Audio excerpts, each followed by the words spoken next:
my name is Amy Szabo, and I'm with Positive Practice Training and Behavior Consulting.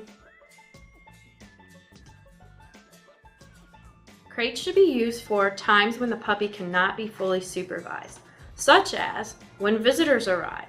This also helps prevent puppy from learning to jump on visitors, or when children are around and adults are too busy to monitor the interactions between the children and puppy. Children should be taught when puppy is in the crate, puppy is to be left alone. You can also use the crate when workers arrive. It's great to have the plumber be a great socialization opportunity for your puppy, but then the plumber needs to get to work and puppy needs to leave him alone. You can also use the crates for timeouts when the puppy is overly aroused and needs to settle down. Puppies exhibit a behavior affectionately called the zoomies. So if the zoomies are a little too exciting, maybe puppy should go in the crate to settle down. You can also use the crate for nap time. Puppies need naps just like humans, but if the puppy's too aroused, they may not be able to settle down themselves, and it's a good time to help you set them up for success by putting them in the crate. When you're purchasing a crate, you want to make sure you size it appropriately for your puppy. The dog should be able to stand up, turn around, and lie down. If the puppy will be large when full grown, you can consider getting a crate sized to fit the full-grown puppy, but use a divider to prevent the puppy from using one part of the crate as a bathroom and the other part as a bedroom. As the puppy grows, the divider can be moved and eventually removed completely. You will want to locate the crate in an area of the house where your puppy can still observe what is going on, and when they're fully comfortable with the crate, they can choose to go into the crate themselves to settle down for a nap. You want to create a positive association with the crate.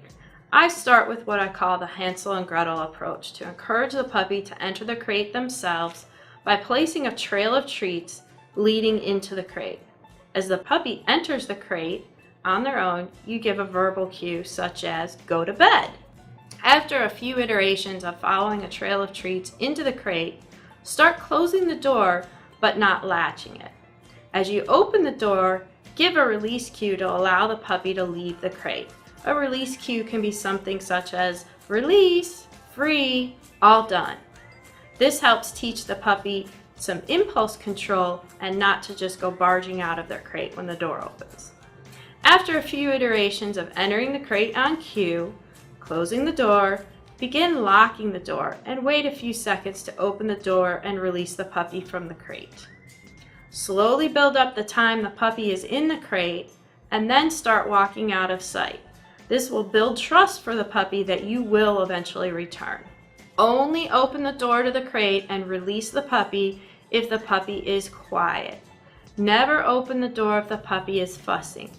We don't want the puppy to think that barking, fussing is the way to get the door to open. The crate should always be paired with good things. So feed your puppy treats, or fill a Kong toy, or give chew toys to let the puppy work on while in the crate. So we're going to try the Hansel and Gretel approach and leave a trail of treats leading to the kennel. Good boy, good boy, release. That's a good boy. So we make it Polo's idea to go into the kennel. We're not just going to force him in. We're going to let him make the choice to go in there. Hi, buddy. Yes, that's a good boy. Release. And then I give him a release cue as he's walking out so that he learns to come out on a cue and not just come barging out, oh, good boy, as soon as the door opens. Now that we've lured Polo into the crate with the Hansel and Gretel approach, and he understands that go to bed means to go in his crate, now we're going to move into a more natural cue, which is pointing to it and telling him, go to bed. Yes, good boy. That's a good boy. That's a good boy. And then we start to lock the crate and walk away so that he learns to build trust with being left in the crate.